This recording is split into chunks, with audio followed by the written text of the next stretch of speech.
Hello दोस्तों, तो पुनः आपको स्वागत है आपके YouTube channel science study centre Pooja में। और हम लोग पढ़ रहे थे प्रीवियस ईयर क्वेश्चन सीरीज। तो प्रीवियस ईयर क्वेश्चन सीरीज का आज हम तीसरा पार्ट लेकर आए हैं, जो चैप्टर का नाम है ह्यूमन आई। और ह्यूमन आई से संबंधित विभिन्न प्रकार की कॉम्पिटिटिव एग्जाम में जो प्रश्न पूछे गए हैं, उसका पीवाईक्यू सीरीज लेकर आए हैं। तो उम्मीद है कि आप स्वस्थ होंगे, मस्त होंगे और अच्छे से पढ़ाई कर रहे होंगे। तो चलिए हम बिना समय गवाए अगले प्रश्न को देखते हैं। प्रश्न संख्या 1। प्रश्न 1 कह रहा है किसी मनुष्य के नेत्र का रंग निर्भर करता है। ऑप्शन में दिया, ए में है कॉर्निया, ऑप्शन बी में आइरिस, ऑप्शन सी में सिलियरी केसिया और ऑप्शन डी में पोराई। तो किसी भी मनुष्य के नेत्र का रंग निर्भर करता है आइरिस पर। तो हमारा जो उत्तर होता है, आंसर होता है आइरिस, जो कि बी है। और आइरिस के संबंध में एक और प्रश्न पूछता है कि आइरिस किसको नियंत्रित करता है। तो आइरिस हमारे नेत्र के पार्ट है पुतली, उसके आकार को भी नियंत्रित करते हैं। जबकि पुतली हमारे नेत्र में प्रवेश करने वाले प्रकाश की मात्रा को भी नियंत्रित करते हैं। तो इस क्वेश्चन का जो राइट आंसर वो बी है। अगला प्रश्न, तो दूसरा प्रश्न है दोस्तों, मानव नेत्र के किस भाग में। तो दूसरा प्रश्न है, मानव नेत्र के किस भाग पर प्रतिबिंब बनता। ऑप्शन ए है श्वेत पटल, ऑप्शन बी दृष्टि पटल जिसका दूसरा नाम रेटिना है, तीसरा ऑप्शन है कॉर्निया और डी में भी पुनः श्वेत पटल लिखा गया है, ये मिसप्रिंट है। तो इस ऑप्शन के हिसाब से किसी दिन मानव के नेत्र के किस भाग पर प्रतिबिंब बनते हैं, तो हमारा राइट आंसर होगा दृष्टि पटल। रेटिना पर किसी वस्तु का प्रतिबिंब बनता और बनने वाला जो प्रतिबिंब होते हैं वह होते हैं वास्तविक।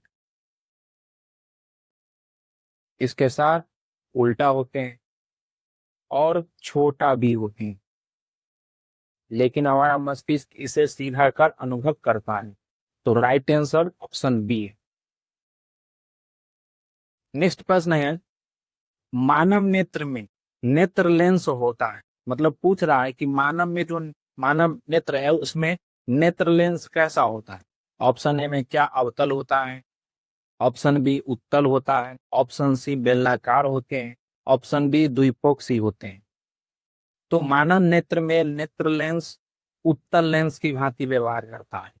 तो हमारा राइट आंसर ऑप्शन बी, जो कि उत्तल है, कॉन्वेक्स। अगला प्रश्न है कि नेत्र से आने वाला आंसू को क्या कहते हैं। नेत्र से आने वाला आंसू को क्या कहते हैं। ऑप्शन ए में है एक्वस ह्यूमर, ऑप्शन बी में है विट्रियस ह्यूमर, ऑप्शन सी में है दोनों और ऑप्शन डी कोई नहीं। तो हमारे नेत्र से आने वाला जो आंसू होते हैं वह एक्वस ह्यूमर होते हैं। और यह एक्वस ह्यूमर लगभग पानी के अपवर्तनांक के लगभग बराबर देते हैं, जिसका अपवर्तनांक लगभग 1.33 होते हैं। तो हमारा राइट आंसर होगा एक्वस ह्यूमर, ऑप्शन ए।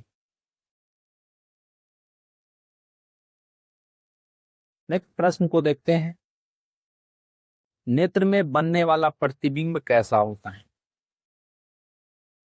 और इससे पहले वाले हम प्रश्न में कुछ डिस्कशन किए थे। ऑप्शन ए में है वास्तविक बड़ा, ऑप्शन बी काल्पनिक छोटा, ऑप्शन सी वास्तविक छोटा और ऑप्शन डी काल्पनिक बड़ा। तो नेत्र में बनने वाला प्रतिबिंब जो होते हैं वो वास्तविक छोटा होते हैं, जो कि राइट आंसर होगा। और ये ऑप्शन सी हमारा राइट आंसर है। नेक्स्ट प्रश्न है, और ये टीआरई 3 का पूछा गया प्रश्न है। और ये प्रश्न कह रहा है कि मानव आंख में प्रवेश करने वाले प्रकाश की मात्रा को कौन नियंत्रित करते हैं। ऑप्शन ए है कॉर्निया, ऑप्शन बी है आइरिस, ऑप्शन सी है कोराइड और ऑप्शन बी है पुतली। तो नेत्र में प्रवेश करने वाले जो प्रकाश है उसकी मात्रा को नियंत्रित करता है पुतली, और पुतली आकार को नियंत्रित करता है आइरिस। तो हमारा यहाँ पर ऑप्शन क्या है, ऑप्शन डी में है पुतली, और डी इज राइट आंसर, जो कि डी में पुतली है। नेक्स्ट प्रश्न है, और यह एनटीपीसी 2025 ने पूछा है कि मानव नेत्र में किस प्रकार का लेंस पाया जाता, और इससे पहले भी एक प्रश्न ऐसा ही था।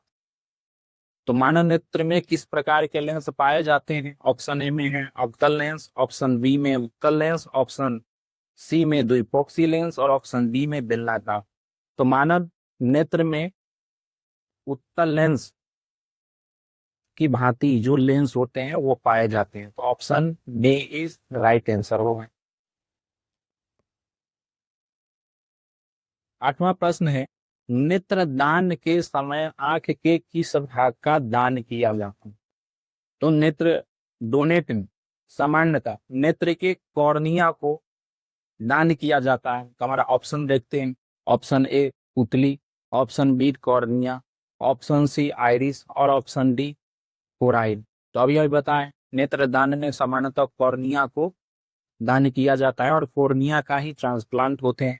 तो राइट आंसर बी है, जो कि कॉर्निया है। कॉर्निया और नेत्र लेंस के बीच भरे जलीय द्रव क्या कहते हैं। कॉर्निया और नेत्र लेंस के बीच जो द्रव भरे होते हैं, अगर हम देखें तो यह हो गया कॉर्निया, और इसके बीच जो द्रव भरे होते हैं इसका नाम होता है, और ये है कॉर्निया और ये है नेत्र लेंस। तो ये इसके बीच में जो द्रव भरे होते हैं वो क्या होते हैं, तो वो होते हैं एक्वस ह्यूमर।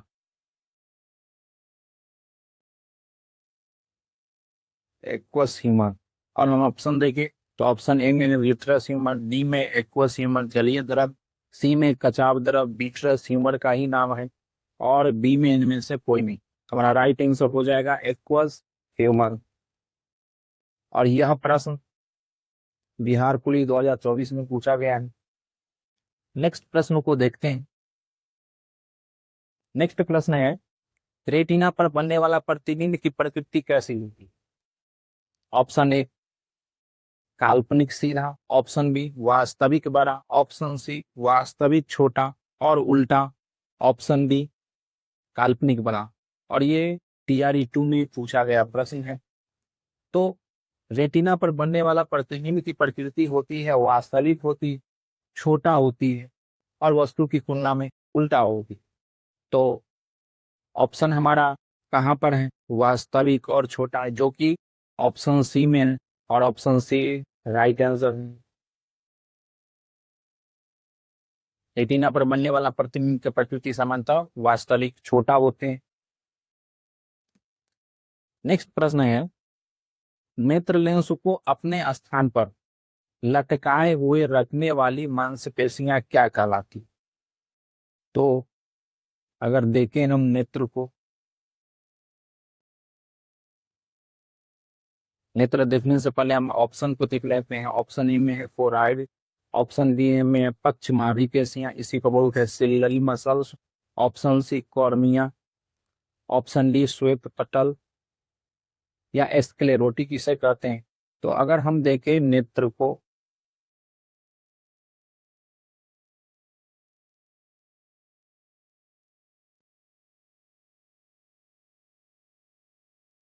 तो नेत्र लेंस को लटकाए रखने वाला जो पार्ट है इसका नाम होता है सिलियरी पेशियां। इसका नाम होते हैं सिलियरी पेशियां। तो ऑप्शन बी में सिलियरी पेशियां, पक्षमाभी पेशियां, option B is right answer. और ये ग्रुप डी 2024 में पूछा गया प्रश्न है।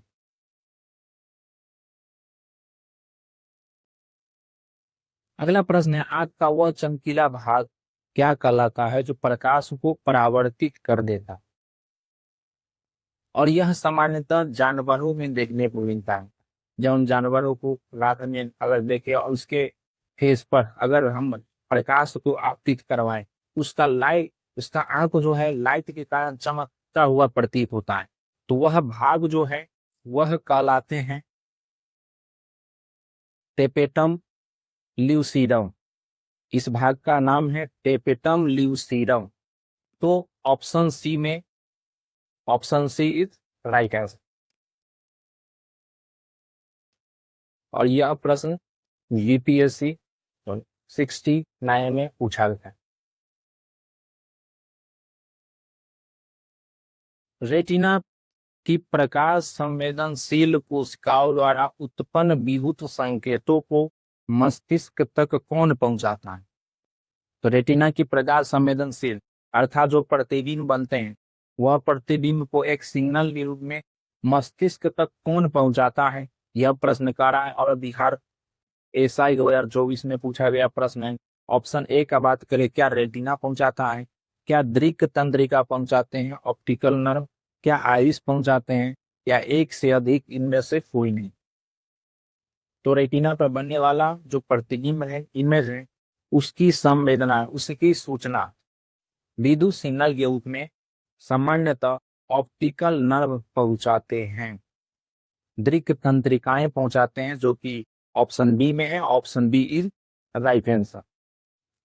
नेक्स्ट प्रश्न देखते हैं। आंख का सबसे बाहरी सफेद और कठोर सुरक्षात्मक आवरण कहलाता है। और यह बिहार एसएससी इंटर लेवल में पूछा गया प्रश्न है। ऑप्शन ए देखे, क्या क्लोराइड है वह, क्या स्क्लेरोटिक है, श्वेत पटल है, क्या परितारिका कहलाता है, या इनमें सभी में।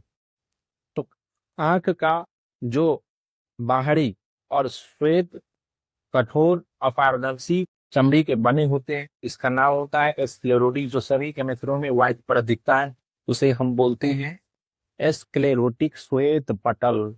और बी इज राइट आंसर, जो कि बी में है, और बी हमारा राइट आंसर होता है।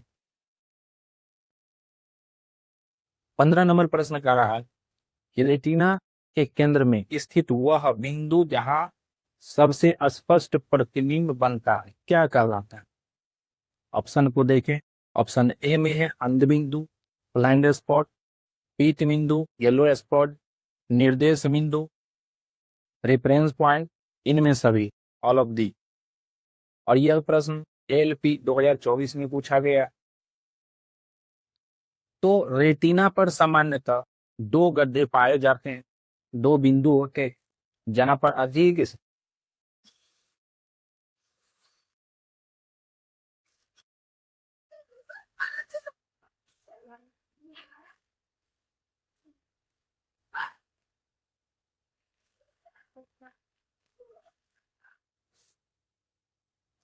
तो यहाँ पर प्रतिबिंब जो बनते हैं स्पष्ट रूप से दिखाई देते हैं, इसकी संवेदनाएं तुरंत मस्तिष्क को पहुंचता है, वह बिंदु कहलाते हैं पीत बिंदु।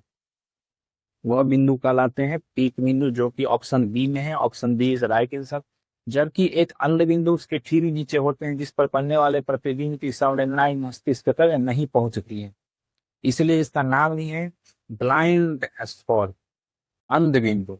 निर्देश बिंदु सामान्यतः ये मैथमेटिकल पॉइंट का निर्देश बिंदु, ओरिजिन। नेक्स्ट प्रश्न है, रेटिना का वह स्थान जहां कोई भी प्रकाश के लिए संवेदनशील कोशिका नहीं होती है और प्रतिबिंब नहीं बनता है, क्या कहलाता है? ये तिलारी 3 में पूछा गया प्रश्न है। और अभी हम देखें कि वह बिंदु रेटिना पर जहां पर बनने वाले प्रतिबिंब की अनुभूति अर्थात संवेदनाएं मस्तिष्क तक नहीं पहुंचती है, वह बिंदु कहलाती है।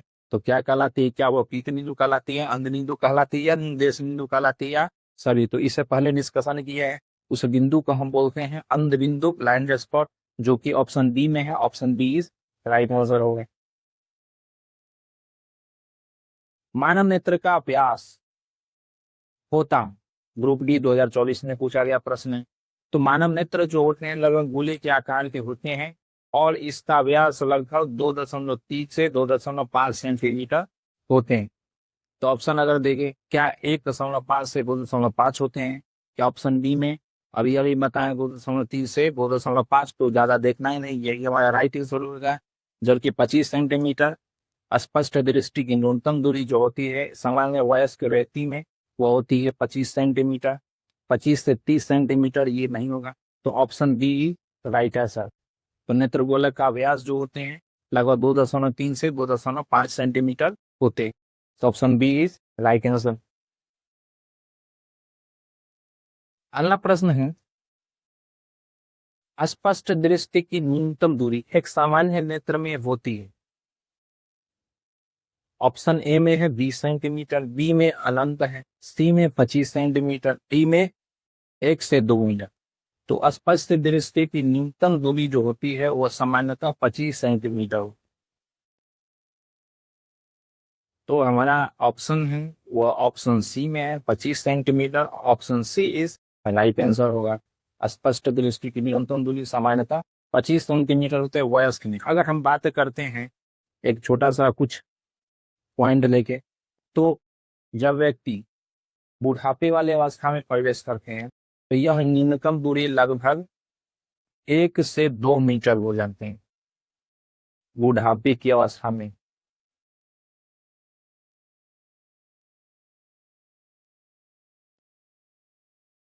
इस अवस्था में, जबकि बच्चों का अगर हम बात करते हैं तो बच्चों में स्पष्ट दृष्टि की न्यूनतम दूरी जो होती है वह 8 से 10 सेंटीमीटर होती है।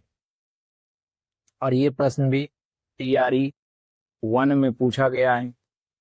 और प्रश्न है, स्पष्ट दृष्टि की न्यूनतम दूरी एक सामान्य नेत्र में कितनी होती है? तो आप ये हमें बताओ। ऑप्शन सी में 25 सेंटीमीटर है और 25 सेंटीमीटर ही होते हैं। नेक्स्ट प्रश्न है, और ये पूछा गया है ग्रुप डी 2024 में। प्रश्न है, दृष्टि का स्थायित्व का समय मान कितना होता है? मतलब कोई भी इमेज अगर बनता है तो हमारे रेटिना पर कितना समय तक रुकते हैं? क्या ऑप्शन ए में है 1/30 सेकेंड, क्या ऑप्शन बी में है 1/10 सेकेंड, सी में 1/40 सेकेंड और डी में 1/100 सेकेंड? तो ये जो है दृष्टि का स्थायित्व का जो समय होते हैं यह स्टैंडर्ड बुक में ही देखने को मिलता है 1/10 सेकेंड। इसके अलावा कहीं कहीं पर 1/16 सेकेंड भी देखने को मिलते हैं। तो ये भी होगा और ये भी होगा। तो हमारा ऑप्शन के हिसाब से 1/10 सेकेंड होगा और ऑप्शन बी में है, option B is right answer है। नेक्स्ट प्रश्न है, एक मनुष्य के दृष्टि क्षेत्र लगभग कितना होता है? तो मनुष्य के दृष्टि क्षेत्र, अगर हम दोनों नेत्र का बात करते हैं तो दोनों नेत्र मिलाकर यह जो दृष्टि क्षेत्र होते हैं ये होते हैं 180 दोनों में, बोथ आई मिलाकर। जबकि हम एक नेत्र का बात करते हैं तो एक नेत्र के लिए जो दृष्टि क्षेत्र होते हैं वो 150 डिग्री होगा, 150 डिग्री। और दोनों नेत्र मिलाकर तो हमारा ऑप्शन क्या है? ऑप्शन ए में 360, बी में 180, सी में 90, डी में 270। तो हमारा राइट आंसर जो होगा ऑप्शन बी में 180 डिग्री और option D is right answer. और ये प्रश्न पूछा है ग्रुप डी 2025 में और बीपीएससी का 70वीं हुआ है उसने भी अपना सी पूछा है। अगला प्रश्न है कि आंख के लेंस की फोकस दूरी को कौन नियंत्रित करता है? ऑप्शन ए में आइरिस, ऑप्शन बी में है पुतली, ऑप्शन सी में सिलियरी पेशियां, ऑप्शन डी में कॉर्निया। तो मनुष्य के नेत्र का जो फोकस दूरी, नेत्र लेंस की जो फोकस दूरी है वो नियंत्रित करता है सिलियरी पेशियां, जो आवश्यकता अनुसार फोकस दूरी को बढ़ाता है और घटाता है।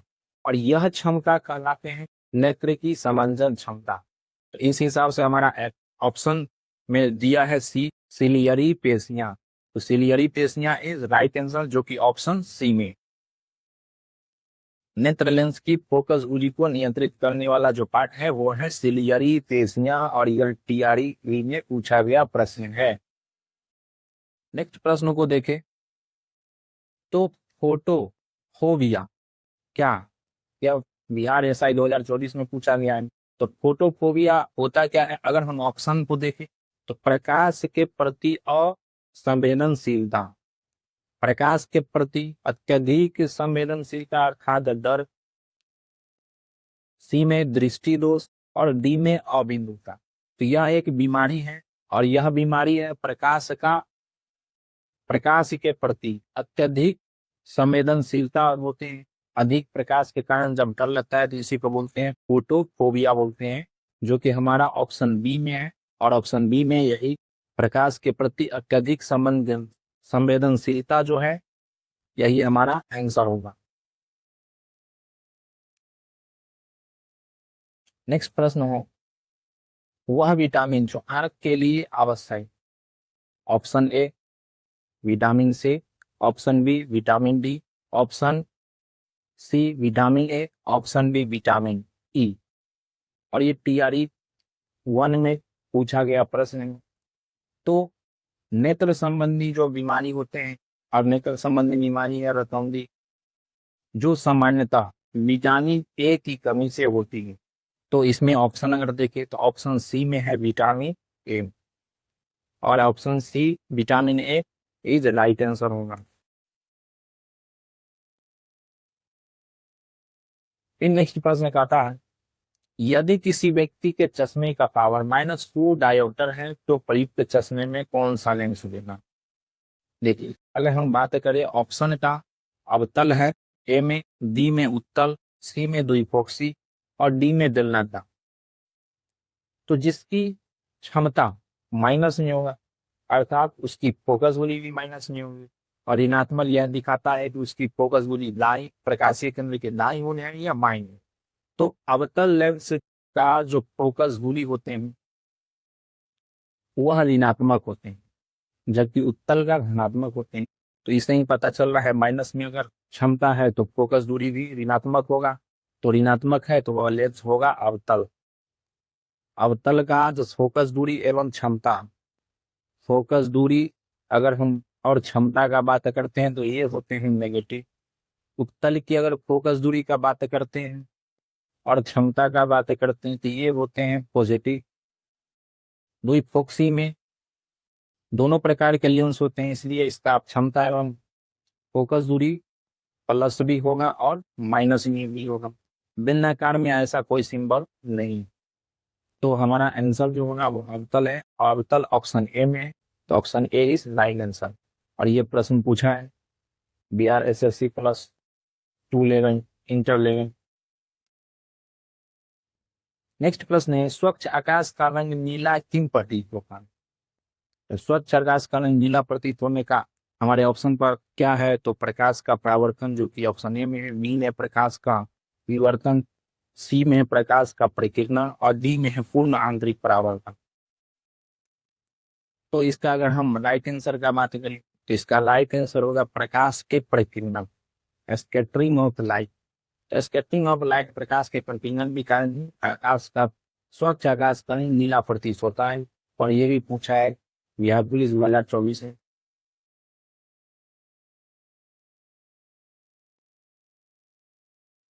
अगला प्रश्न है, अग्रिम सूर्योदय और विलंबित सूर्यास्त क्यों होता है। ऑप्शन ए का बात करें प्रकाश का परावर्तन, ऑप्शन बी पूर्ण आंतरिक परावर्तन, ऑप्शन सी वायुमंडलीय अपवर्तन, और ऑप्शन डी इनमें से कोई नहीं। ये भी प्रश्न पूछा है बिहार TSI 2023 में। इसका राइट आंसर का अगर बात करें तो वायुमंडलीय अपवर्तन हो जाएगा, एटमॉस्फेरिक रिफ्रैक्शन, जो कि ऑप्शन सी में है। वायुमंडलीय अपवर्तन के कारण सूर्योदय 2 मिनट पहले और सूर्यास्त 2 मिनट बाद तक भी हमें दिखाई देते हैं। Option C is right answer होगा। अगला प्रश्न है कि प्रकाश मानव नेत्र में एक पतली पारदर्शी झिल्ली से होकर प्रवेश करता है, इस भाग को कहा जाता है। ऑप्शन ए में कॉर्निया, ऑप्शन बी में कोराई, ऑप्शन सी में आइरिस, और ऑप्शन डी में है पुतली। तो अगर ह्यूमन आई का बात करें तो ह्यूमन आई के सामने एक बहुत पतली पारदर्शी झिल्ली होते हैं। इस झिल्ली का नाम होता है कॉर्निया। इस वाले भाग का नाम होता है कॉर्निया, या इसी को बोलते हैं स्वच्छ मंडल।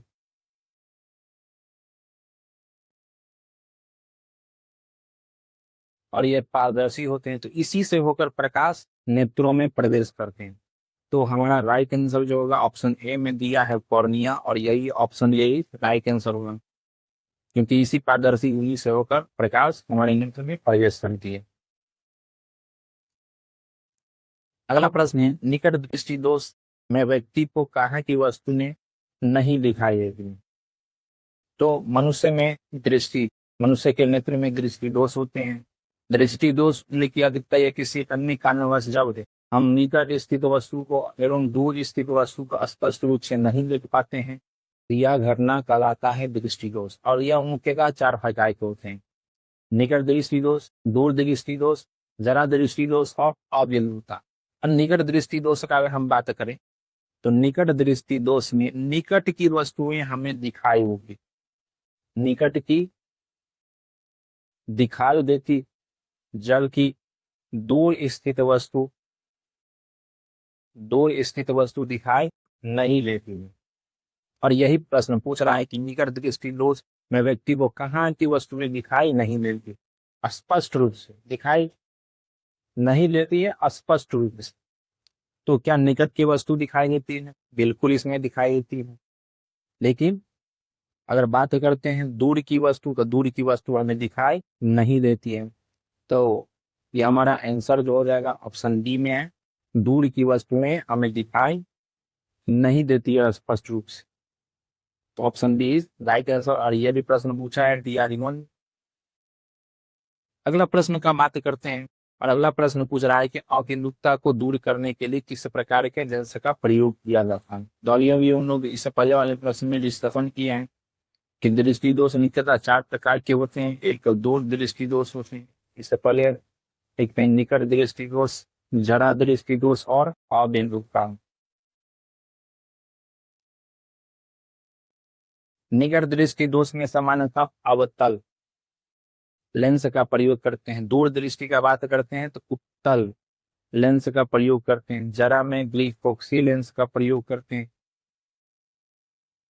और अविलुप्तता में बेलनाकार लेंस का प्रयोग करते हैं।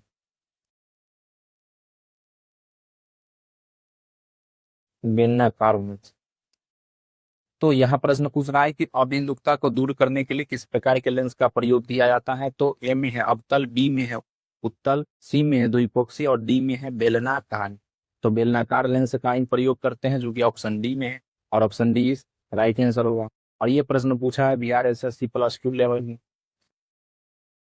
नेक्स्ट प्रश्न का बात करते हैं, तो पूछ रहा है कि एक स्वस्थ नेत्र लेंस की अधिकतम फोकस दूरी कितनी होती। एक स्वस्थ नेत्र लेंस की अधिकतम फोकस दूरी जो होते हैं वो कितना होता है। अगर ऑप्शन का बात करें तो ऑप्शन ए में है 25 सेंटीमीटर, ऑप्शन बी में है 2.5 सेंटीमीटर, सी में है अनंत और डी में है 1 से 2 मीटर। तो इसका जो राइट आंसर होता है, नेत्र लेंस की अधिकतम फोकस दूरी उसके व्यास के ही बराबर होती है। और उसका व्यास जो होते हैं नेत्र लेंस का, नेत्र गोलक का, वो होता है 2.3 से 2.5 सेंटीमीटर। यही रेंज होते हैं और यही हमारा आंसर होगा। तो ऑप्शन डी में है 2.5 सेंटीमीटर, जो कि हमारा राइट आंसर। और ये प्रश्न पूछा है ANP और TRE1 में। नेक्स्ट प्रश्न का बात करते हैं, स्वच्छ आकाश में इंद्रधनुष बनने का कारण क्या। तो स्वच्छ आकाश में जो इंद्रधनुष बनते हैं, और यह प्रश्न BPSC जो प्री है इस 2024 में पूछा गया है। तो इंद्रधनुष बनने का कारण है ऑप्शन ए में प्रकाश का वर्ण विक्षेपण, ऑप्शन बी में अपवर्तन, सी में प्रकाश का पूर्ण आंतरिक परिवर्तन, डी में एक से अधिक और ई में कोई नहीं। तो इंद्रधनुष बनने का कारण है प्रकाश का अपवर्तन भी, प्रकाश का वर्ण विक्षेपण और प्रकाश का पूर्ण आंतरिक परावर्तन भी। जब बारिश के दिनों में हल्की हल्की वर्षा होती है तो वर्षा के असंख्य बूंदे आकाश में लटके होते हैं। जब उससे प्रकाश आपतित होती है तो सूर्य के विपरीत दिशा में हमें इंद्रधनुष दिखाई देती है। तो उस वर्षा के बूंद से एक तो प्रकाश का अपवर्तन भी हुआ, इसमें पूर्ण आंतरिक परावर्तन भी होते हैं और इसके अलावा इसमें वर्ण विक्षेपण भी होते हैं। वर्ण विक्षेपण का मतलब होता है जब श्वेत प्रकाश किसी प्रिज्म से होकर गुजरती है तो वो 7 अवयवी रंगों में विभक्त हो जाती है। और यहाँ पर वर्षा की बूंद है वो प्रिज्म की भांति व्यवहार करता है। इसका मतलब हमारा ऑप्शन ए भी सही है, डी भी सही है, सी भी सही है। इसका मतलब ये तीनों के मिला के हमारा एक से अधिक, more than one of the एडब, अर्थात एक से अधिक इसका आंसर होगा, जो कि ए बी सी प्रकाश का वर्ण विक्षेपण, अपवर्तन, प्रकाश का पूर्ण आंतरिक परावर्तन भी होंगे। तो option D is right answer होगा। 25 नंबर प्रश्न कहता है कि मानव नेत्र दृश्य प्रकाश के किस रंग के लिए सबसे अधिक संवेदनशील होगी। और यह एएलपी 2024 में पूछा गया प्रश्न है और हम लोग पढ़ ही रहे हैं प्रीवियस ईयर क्वेश्चन भी।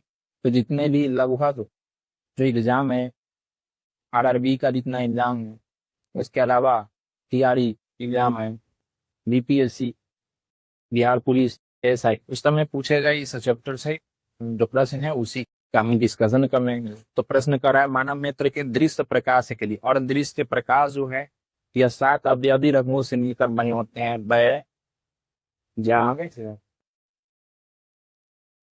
पीना, बैजानी, पीना, बैगनी, जामुनी, नीला, हरा, पीला, नारंगी और लाल। तो क्या अधिक संवेदनशील लाल के लिए होता है, या हरा पीला के लिए होता है, या बैगनी जामुनी के लिए होता है, या नारंगी लाल के लिए होता है? तो हमारे में तो सबसे अधिक संवेदनशील जो होते हैं हरा पीला के लिए होते हैं, और ऑप्शन डी हमारा राइट आंसर होगा, हरा पीला। इसके अलावा हमारा नेत्र जो वह नीले रंग के लिए भी होते हैं, जिसके कारण हमें स्वच्छ आकाश का नीला प्रतीत होता है। प्रकीर्णन वहां पर अधिक होते हैं उन सब का। बैगनी, सबसे अधिक प्रकीर्णन बैगनी का होता है, सबसे कम लाल का होता है। लेकिन बैगनी का न होकर नीला का प्रकीर्णन होता है, और ये भी हमारे नेत्र के लिए अत्यंत शुभदायी होते हैं। लेकिन सबसे अधिक जो संवेदनशील होते हैं, सेंसिटिव होते हैं, वो हरा पीला के लिए होते हैं, और हमारा बी इज राइट आंसर है। तो दोस्तों इतना ही प्रश्न था।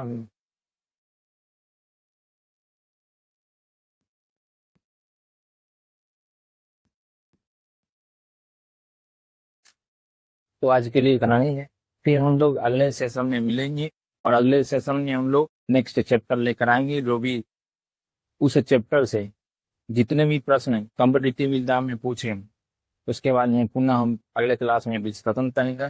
तब तक इसे मल्टी टाइम रिविजन कीजिए, सेट मारिए, मस्त रहिए, खुश रहिए, आराम से पढ़ाई लीजिए। धन्यवाद जी। कुछ लग जाए ना खूंटो बेची करता हूँ वो अलग